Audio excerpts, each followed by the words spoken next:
Greetings of the day. Jayasi ji के पद्मावत के षड ऋतु खंड वर्णन में जो अग्रिम पद है वह है ऋतु पावस बिरसे पीयू पाव, सावन भादो अधिक सुख, कोकिल बैन पाती बग छूटी, धनी मिश्री जहु वीर बहु, चमके बिज्जू बरस जग सोना, दादर मोर सबद सुखी,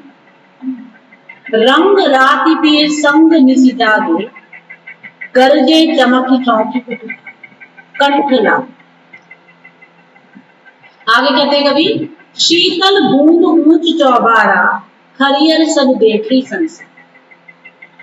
मले समीर बास सुख बासी, बेल फूल से सुखदासी, हरियर भूमि कुसुम्बी चोला, पौप ये संगम रचा हिंदो, कौन झरके ये हरख लागे सियरी बतास, आने जाने यह कौन सुख अपने पास। तो यहाँ पर कवि जायसी वर्षा ऋतु का वर्णन कर रहे हैं। वह कहते हैं कि ऋतु पावस अर्थात जो वर्षा ऋतु है उस ऋतु के लगने पर उस ऋतु में पीयू पावा जो रमणियां हैं, स्त्रियां हैं, वो अपने कंठ अर्थात अपने प्रियतम अपने पति के साथ जो क्रीड़ाएं करती हैं, सावन भादो अधिक सुख, वो क्रीड़ाएं उनको सावन और भादो के मास से भी अधिक सुहावनी प्रतीत होती हैं, या वो जो वातावरण है वो वर्षा ऋतु का वातावरण सावन और भादो से भी ज्यादा आकर्षक और आनंददायी प्रतीत होता है। कोकिल बैन पाती बग छू, आगे कभी कहते हैं कि कोकिल वचन सुनने में आते हैं, उस समय कोयल की कूक सुनने में आती है, और बगुलों की जो पंक्तियां हैं, पाती बग बगुलों की जो एक पंक्ति है, क्योंकि पंक्तिबद्ध तरीके से वह चलते हैं, एक साथ झुंड के झुंड में उड़ते हैं आकाश में, तो बगुलों की जो पंक्तियां हैं वो बादलों के मध्य उड़ती हुई दिखाई देती हैं। धनी सिरे वीर बहु, और उस समय में जो वो आकर्षक वातावरण है, मन को हर लेने वाला जो चारों ओर का वातावरण है, उस वातावरण में जो रमणियां हैं, धनी से तात्पर्य यहाँ पर रमणीय स्त्रियों से, तो जो रमणियां हैं वह उन्माद में निसरी इस प्रकार बाहर आती हैं जैसे मध्य ऋतु के दृश्य देखती हूँ, ठीक है, और जैसे वह वीर बबूतियां हूँ, चमके बिज्जू बरसी जग सुन, चमके बिज्जू बरसी जग सुन, कि जो चंचला बिजलियां हैं वो चमकती हैं और जग के ऊपर लगता है कि मानो सोना बरस रहा, ठीक है, और ऐसा लगता है कि संसार पर वह सोना बरसा रहे हैं। आपने देखा होगा बादल गरजते हैं, बिजली कड़कती, चारों तरफ एक बहुत तीव्र प्रकाश हो जाता है क्षण भर के लिए, और फिर वो विलुप्त हो जाता है, ठीक है। तो जिस समय जो चंचला बिजलियां चमके बिजली, चंचला बिजली है, विद्युत है, जब वो चमकती है तो बरस ही जग सोना, ऐसा प्रतीत होता है मानो संसार के ऊपर सोना बरस रहा। दादुर मोर सबद दूधी हो, और दादुर कहते हैं मेंढक को, मोर मयूर, तो ये सब दादुर मेंढक एवं मोरों का जो सुंदर लुढ़िलोना ना, मतलब जो सुंदर लुभावना जो शब्द है वह सुनाई देने लगता है, सुनाई पड़ता है। वर्षा ऋतु में मतलब क्या क्या होता है, प्रकृति में क्या क्या परिवर्तन दिखाई देता है, कहाँ कैसे कैसे पशु पक्षी जो है वो दिखाई देते हैं, तो ये सारा ही एक दृश्य जो है कवि यहाँ पर बांध। आगे वे कहते हैं रंग राति तीर संग निसी जा, और इस वर्षा ऋतु में जो मतलब के रमणियां हैं, वह अपनी विलासिता के कारण उसके रंग में डूबी हुई होकर, रंग रंग उस विलास सुख के रंग में डूबकर निमग्न होकर पेशम निशिदा संपूर्ण रात्रि भर या रात्रि भर वह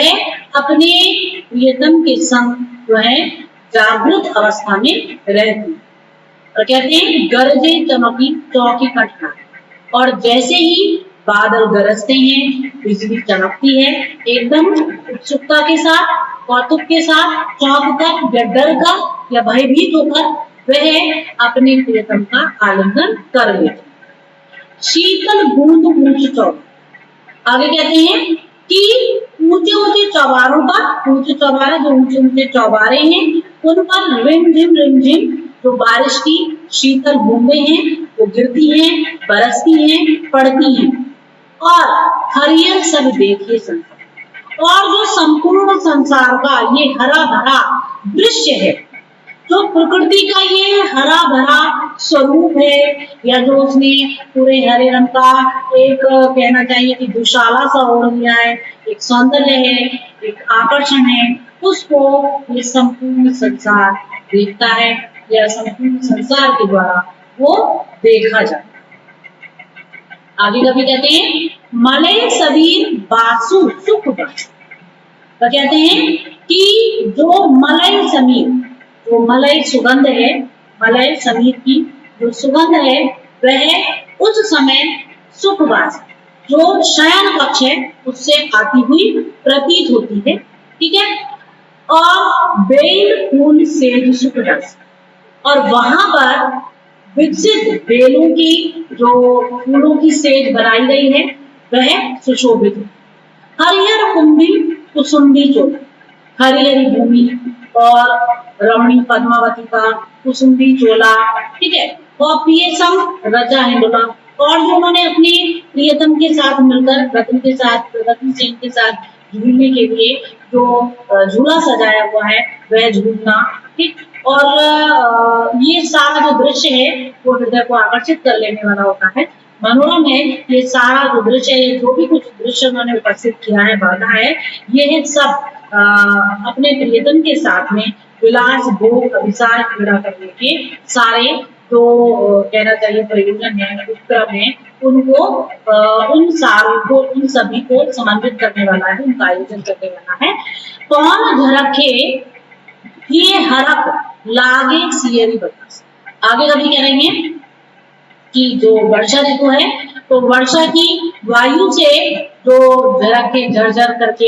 हृदय में हर्ष जो है वो मानो चलने लगता है। जैसे वायु में जो बारिश हो रही है और वायु चल रही है तो उसका एक सौंदर्य, प्राकृतिक सौंदर्य जो दिखाई देता है, उधर रमणियों का जो हृदय है वह भी हर्ष से भर जाता है, और जो पूर्वैया वायु है वह शीतल लगने लगती है। सियरी बतास जो पूर्वाई की वायु है वह शीतल लग रही होती है, और धनी जाने यह कौन है, कौन सो अपने,